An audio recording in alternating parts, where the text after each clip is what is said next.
የተከለሉ የግንባታ መሬቶች በህገ ወጦች እየተወረሩ መሆኑን ሰምተናል። ለባለ ይዞታዎች ካሳ ተከፍሎ አካባቢው ቢጸዳም በድጋሚ ወረራ እየተካሄደባቸው መሆኑ ተነግሯል። በሌላ በኩል ደግሞ ስራ የማቆም አድማ ለጀመሩ ሰራተኞች ከፍተኛ የሆነ የደሞዝ ጭማሪ ተደረገ።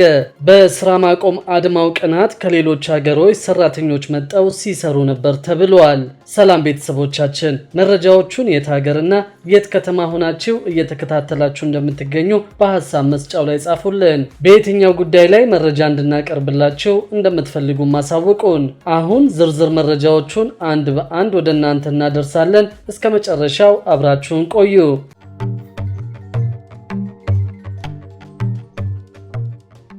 የተከለሉ የግንባታ መሬቶች በህገ ወጦች እየተወረሩ መሆኑን ሰምተናል። ለባለ ይዞታዎች ካሳ ተከፍሎ አካባቢዎቹ ቢጸዱም በድጋሚ ወረራ እየተካሄደባቸው መሆኑ ተነግሯል።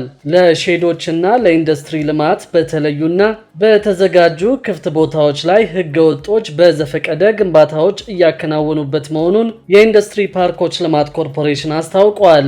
የኮርፖሬሽኑ የኮርፖሬት ኮሚኒኬሽን ስራ አስኪያጅ አቶ ጳውሎስ በለጠ ቀደም ሲል ለመሬት ባለይዞታዎች አስፈላጊው የካሳ ክፍያ ቢፈጸምም በቦሌ ለሚ ኢንዱስትሪ ፓርክ እንዲሁም በጅማና በሐዋሳ ከተሞች ለልማት ተብለው የተከለሉ አካባቢዎች በህገ ወጥ መንገድ እየተያዙ ነው ብለዋል።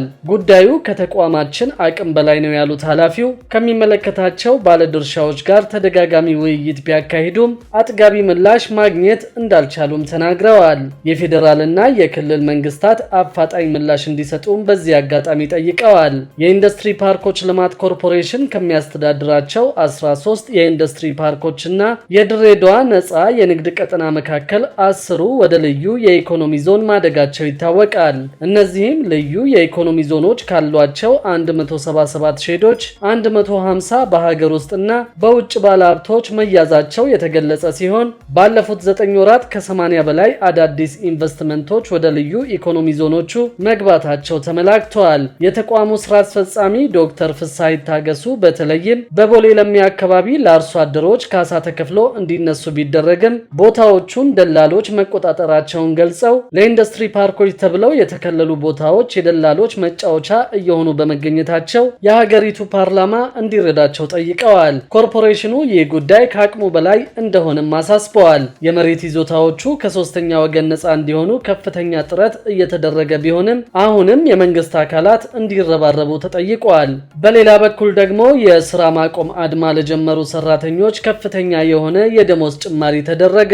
በስራ ማቆም አድማው ቀናት ከሌሎች ሀገሮች ሰራተኞች መጠው ሲሰሩ ነበር ተብሏል። ዲኤችኤል ኤክስፕረስ ኢትዮጵያ ከሰራተኞቹ ጋር ባደረገው ድርድር የ35 በመቶ የደሞዝ ጭማሪ ለማድረግ መስማማቱ ታወቀ።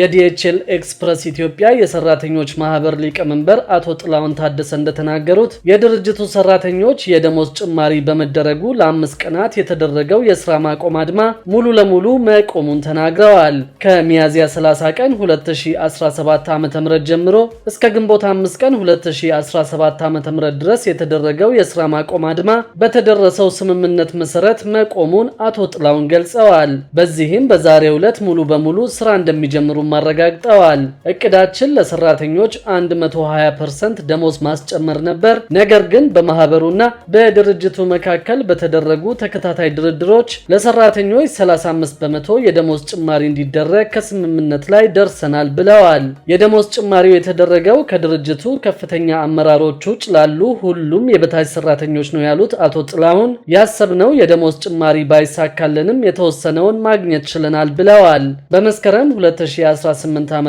የድርጅቱ ሰራተኞች ማህበርና ዲኤችኤል ኤክስፕረስ ኢትዮጵያ አዲስ የህብረት ስራ ስምምነት ለማድረግ መስማማታቸውንም ሊቀመንበሩ ገልጸዋል። 90 በመቶ የዲኤችኤል ኤክስፕረስ ኢትዮጵያ ሰራተኞች የማህበሩ አባል መሆናቸውን የተናገሩት ሊቀመንበሩ በቅርቡ የተቀጠሩ አዳዲስ ሰራተኞችና የድርጅቱ አመራሮች ባለፉት ቀናት በተደረገው የስራ ማቆም አድማ እንዳልተሳተፉ በአድማው ምክንያት ሊደርሱ የሚችሉ ጉዳቶችን ለመቀነስ ከሌሎች ሀገሮች ሰራተኞችን አስመጥቶ ድርጅቱ ሲያሰራ መቆየቱንም ተናግረዋል።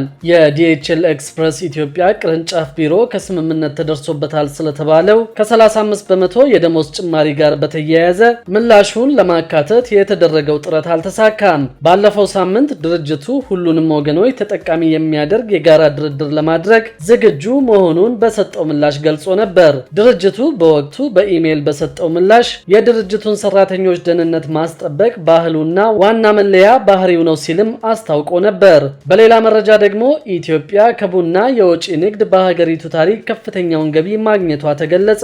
በበጀት ዓመቱ 10 ወራት በኢትዮጵያ ታሪክ ትልቁ የቡና ኤክስፖርት አፈጻጸም መመዝገቡን የኢትዮጵያ ቡናና ሻይ ባለስልጣን አስታውቋል። ሀገሪቱ በ10 ወራት ውስጥ ከቡና ብቻ ከ1.8 ቢሊዮን የአሜሪካን ዶላር በላይ ገቢ ማግኘቷንም የባለስልጣኑ ዋና ዳይሬክተር ዶክተር አዱኛ ደበላ ገልጸዋል። ዋና ዳይሬክተሩ ባለስልጣኑ በበጀት ዓመቱ 10 ወራት 354302 ቶን ቡና ወደ ውጭ መላኩን ጠቁመዋል። ይህም ከባለፈው በጀት ዓመት ተመሳሳይ ወቅት ጋር ሲነጻጸር በመጠን የ135316 ቶን በገቢ ደግሞ የ869 ሚሊዮን የአሜሪካን ዶላር ጭማሪ እንዳለው አስታውቀዋል። በ10 ወራት የኢትዮጵያ ቡና ቀዳሚ መዳረሻ ሀገራትን በቅደም ተከተል ጀርመን፣ ሳውዲ አረቢያና አሜሪካ እንደነበሩም አስታውሰዋል። ለተመዘገበው ስኬት ከመንግስት ጋር በቅንጅት ርብርብ ላደረጉ አካላትን ዋና ዳይሬክተሩ ምስጋና ማቅረባቸውን ከባለስልጣኑ የተገኘው መረጃ ያመለክታል። በሌላ መረጃ ደግሞ ከሴት መስተንግዶ ሰራተኞች አለባበስ ጋር በተያያዘ በርካታ ሆቴሎች ማስጠንቀቂያ ተሰጥቷቸዋል። በ15 ቀናት ውስጥ ያላስተካከሉ ተቋማት እርምጃ እንደሚወሰድባቸውም ተገልጿል። በአዲስ አበባ ከተማ በአንድ ወር ጊዜ ውስጥ ብቻ ሴት የመስተንግዶ ሰራተኞች ሰውነታቸውን የሚያጋልጥ አለባበስ እንዲለብሱ የሚያስገድዱ ከ35 በላይ ሆቴሎች የማስጠንቀቂያ ደብዳቤ እንደተሰጣቸው የከተማ አስተዳደሩ ባህል ኪነጥበብና ቱሪዝም ቢሮ አስታውቋል። በሆቴል አገልግሎት ሰጪ ተቋማት ውስጥ ተቀጥረው የሚያገለግሉ ሴት የመስተንግዶ ሰራተኞች አለባበስን የተመለከተ አዲስ መመሪያ ጸድቆ ስራ ላይ መዋሉ ይታወሳል። በአዲስ አበባ ከተማ አስተዳደር ባህል ኪነጥበብና ቱሪዝም ቢሮ የወጣው መመሪያ ሴት የመስተንግዶ ሰራተኞች ሰውነታቸውን የሚያጋልጥ አለባበስ እንዲለብሱ የሚያስገድዱ አሰሪዎች ላይ ቅጣት የሚጥለው ተብሏል። ይህም የጸደቀው መመሪያ ተግባር ላይ ከመዋል የዘገየው የትርጉም ስራዎች ባለመጠናቀቃቸው እንደሆነ በቢሮ የቱሪስት አገልግሎት ብቃት ማረጋገጥና የደረጃ ምደባ ዳይሬክተር ወይዘሮ ገነት ይመር ተናግረዋል። በአሁኑ ሰዓት የትርጉም ስራዎች መጠናቀቃቸውን የገለጹት ወይዘሮ ገነት ለሆቴል አገልግሎት ሰጪዎቹ ከቅጣት በፊት ማስጠንቀቂያ እየተሰጠ እንደሚገኝ አስረድተዋል። በዚህም ባለፈው አንድ ወር ውስጥ ብቻ 35 ሆቴሎችና ሬስቶራንቶች የማስጠንቀቂያ ደብዳቤ እንዲደርሳቸው መደረጉን ገልጸዋል። ከቀጣዩ ሰኔ ወር ጀምሮ መመሪያው በሚያዘው መሰረት የቅጣት እርምጃ መውሰድ እንጀምራለን ያሉት ኃላፊዋ መረጃዎች ተጠናክረው ሲቀርቡ ደግሞ ቁጥሩ ከዚህም ከፍ ሊል እንደሚችል ጠቁመዋል። አክለውም ከማስጠንቀቂያው ጎን ለጎን የግንዛቤ ፈጠራ ስራ ከወረዳ እስከ ክፍለ ከተማና የላይኛው መዋቅር ድረስ እየተሰጠ ይገኛል ብለዋል። በሌላ በኩል ደግሞ በርካታ የመንግስት ሰራተኞች ላይ እርምጃ መወሰዱን ሰምተናል። የአዲስ አበባ ሲቪል ምዝገባና ነዋሪነት አገልግሎት ኤጀንሲ በ2017 በጀት ዓመት ውስጥ 188 የሚሆኑ አካላት ከህገወጥ ስራ ጋር በተያያዘ በቁጥጥር ስር መዋላቸውን ገልጿል። ከነዚህ ውስጥ 33 የሚሆኑት ተገልጋዮች ሲሆኑ ሐሰተኛ መታወቂያ ከውጭ አሰርተው ወደ ተቋሙ አገልግሎት ለማግኘት ሲሄዱ መያዛቸውን የተገለጸው 155 የሚሆኑት ሰራተኞች ደግሞ የተቋሙ ባለሙያዎችና ቡድን መሪዎች መሆናቸው የተገለጸ ሲሆን በቁጥጥር ስር ከዋሉባቸው ምክንያቶች ውስጥ ገንዘብ ተቀብሎ አገልግሎት መስጠት፣ ያልተገባ አገልግሎት መስጠትና ሌሎችም ተጠቃሽ መሆናቸው ተመላክቷል። የኤጀንሲው ምክትል ዋና ዳይሬክተርና የነዋሪነትና ኩነት ዘርፍ ኃላፊ አቶ ዮሴፍ ገብሬ ከህገወጥ ስራ ጋር በተያያዘ በቁጥጥር ስር የዋሉ ሰዎች ጉዳያቸው በህግ የተያዘ መሆኑን ገልጸዋል። አክለውም አሁን ላይ የፋይዳ መታወቂያ አገልግሎት ጋር ተቋሙ አብሮ እየሰራ መሆኑን ገልጸው ይህም ችግሮችን ያቀላል ተብሎ እንደሚጠበቅ ተናግረዋል። ከአገልግሎት መስሪያ ቤቱ ጋር አብሮ መስራቱ ያስገኘውን ውጤት ለመገምገም ግን ጊዜ የሚያስፈልግና ሁሉም ሰው ተመዝግቦ መጠናቀቅ እንዳለበት አንስተዋል። በፋይዳ አገልግሎት መስጠት ከተጀመረ በኋላ በመሸኛ የሚሰጡ መታወቂያዎችን መስጠት እንደተቻለም ኃላፊው ጨምረው ገልጸዋል። አሁንም ማህበረሰቡ ከውጭ የሚሰሩ ሐሰተኛ መታወቂያዎችን ከማሰራት መቆጠብ አለበት ብለው በዚህ ሳምንት ሐሰተኛ መታወቂያ ያሰሩ የውጭ ዜጎች ወደ ኤጀንሲው አገልግሎት ለማግኘት ሲመጡ በቁጥጥር ስር መዋላቸውን አንስተዋል።